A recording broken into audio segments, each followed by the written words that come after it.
আসসালামু আলাইকুম viewers, welcome back to my channel. আশা করছি সবাই ভালো আছেন। আমিও আলহামদুলিল্লাহ ভালো আছি। বলেছিলাম ঘরে তৈরি স্লাইস চিজ দিয়ে আপনাদেরকে বার্গার বানিয়ে দেখাবো।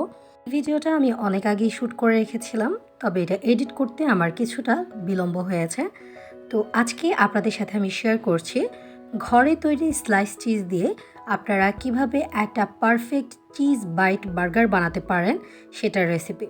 চলুন দেরি না করে আজকের রেসিপিটি ঝটপট দেখে নেওয়া যাক। এখানে আমি 300 গ্রাম পরিমাণ চিকেন ব্রেস্ট নিয়েছি। এর মধ্যে আমি 1 চা চামচ পরিমাণ দিয়ে দিলাম রসুন বাটা, হাফ চা চামচ পরিমাণ দিয়ে দিলাম আদা গুঁড়া। আপনারা চাইলে এখানে আদা বাটাও ইউজ করতে পারেন। 1/4 চা চামচ পরিমাণ দিয়ে দিলাম কালো গোলমরিচের গুঁড়ো, হাফ চা চামচ পরিমাণ দিয়ে দিলাম গুঁড়ো মরিচের গুঁড়ো, দিয়ে দিচ্ছি হাফ চা চামচ পরিমাণ ধনিয়া গুঁড়া, হাফ চা চামচ পরিমাণ জিরা গুঁড়া, আর সেই সাথে দিয়ে দিচ্ছি হাফ চা চামচ পরিমাণ গরম মশলার গুঁড়া। সেই সাথে 1 টেবিল চামচ দিয়ে দিচ্ছি সয়া সস। আমি এখানে ডার্ক সয়া সসটা ইউজ করেছি। আর এরপরে দিয়ে দিলাম লবণ। লবণটা একটু বুঝে দিবেন, কারণ সয়া সসে কিন্তু লবণ থাকে। তারপর এগুলোকে খুব ভালোভাবে মেখে নিচ্ছি। আজকের চিকেনটাকে আমি ঠিক এরকম পাতলা পাতলা করে স্লাইস করে নিয়েছি। আপনারা চাইলে এগুলোকে আরেকটু টুকরো করতে পারেন, তবে এরকম পাতলা করে স্লাইস করে নিলেই ভালো। তারপর এগুলোকে 10 মিনিটের জন্য রেস্টে রেখে দিলাম।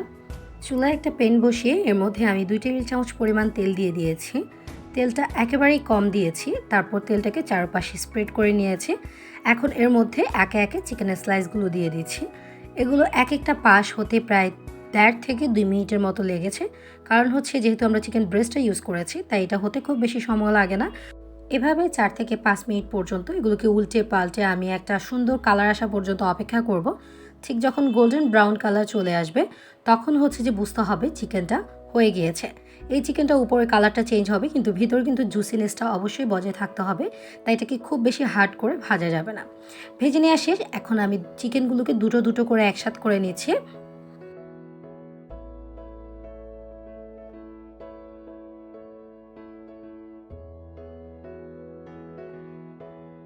এখন প্রতি 2টা চিকেনের উপর আমি একটা করে স্লাইস চিজ দিয়ে দিচ্ছি। এটা আমার বাসায় বানানো স্লাইস চিজটা। স্লাইস চিজটা আমি চুলার উপর এই জন্যও দিচ্ছি, এতে করে একটুখানি স্লাইস চিজটা চারপাশ থেকে মেল্ট হয়ে যাবে এবং খেতে খুব ভালো লাগবে এবং দেখতেও খুব সুন্দর লাগবে। একটা ঢাকনা দিয়ে আমি চুলার আঁচটা একেবারে লোতে করে দিয়েছি। এখানে আমি একটা বার্গার বান নিয়েছি। বার্গার বানটা আমার বাসায় বানানো। কীভাবে বাসায় পারফেক্ট বার্গার বান তৈরি করতে পারে তার একটা রেসিপি আমার চ্যানেলে দেওয়া আছে, লিঙ্কটা ডিসক্রিপশন বক্সে দেওয়া থাকবে। চাইলে আপনারা কিনে আনা বার্গার বান ইউজ করতে পারেন। সেক্ষেত্রে বার্গার বানের 2টা পাশকে একটুখানি বাটারের মধ্যে ভালোভাবে একটু ফ্রাই করে নেবেন, এতে করে স্মেলটা ভালো আসবে এবং খেতেও ভালো লাগবে। এখন আমি বার্গারের যে নিচের অংশটা আছে এর মধ্যে কিছুটা বার্গার সস দিয়ে দিচ্ছি। আমি বার্গার সসটা একটু বেশি খেতে পছন্দ করি, তাই আমি বেশি দিয়েছি। আপনারা আপনাদের পছন্দ মতো এখানে মেয়োনিজও ইউজ করতে পারেন, তবে আমি মেয়োনিজটা দিলাম না। এখন চিজ সহ চিকেনের একটা পোর্শন আমি এর মধ্যে দিয়ে দিলাম। এর উপরে আবার কিছুটা বার্গার সস দিয়ে দিচ্ছি।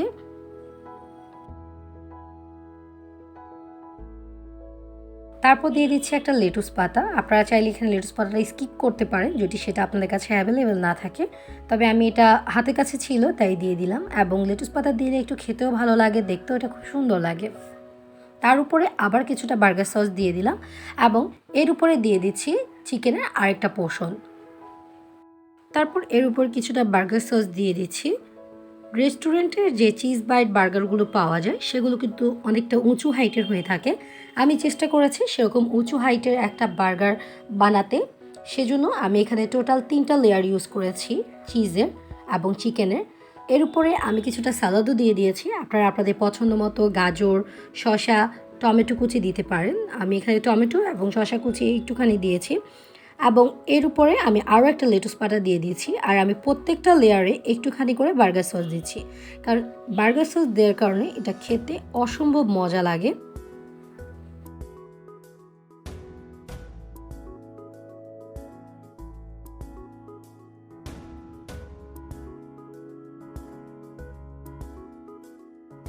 বার্গারের উপর থেকে কিন্তু এতগুলো লেয়ার পড়ে যাওয়ার সম্ভাবনা থাকে, তাই আমি একটু সাবধানতার সাথে এই কাজটা করছি। আর আপনারাও যখন এই কাজটা করবেন অনেকটা সাবধান হয়ে তারপর করতে হবে, তা নাহলে এটা কিন্তু এক পাশে পড়ে যেতে পারে। তো আমি লাস্ট যে লেয়ারটা সেটাও দিয়ে দিয়েছি চিকেনের। তার উপরে একটুখানি সস এবং একটা টমেটো স্লাইস দিয়ে বার্গার বানের যে উপরের অংশটা আছে সেটার মধ্যে সামান্য একটুখানি বার্গার সস দিয়ে দিচ্ছি। ব্যাস, এরপর এটাকে উপরে দিয়ে দিলাম এবং একটা কাঠি দিয়ে এটাকে খুব ভালোভাবে আটকে দিলাম, যাতে করে চারপাশ থেকে এটা পড়ে না যেতে পারে। আর দেখুন এটা দেখতে কতটা সুন্দর লাগছে। একেবারে রেডি এটা এখন খাওয়ার জন্য। আমি চারপাশ থেকে একটুখানি গার্নিশ করে নিয়েছি। ব্যাস, তৈরি হয়ে গিয়েছে আমাদের চিকেন চিজ বাইট বার্গার। আশা করছি আজকের রেসিপি আপনাদের কাছে ভালো লেগেছে।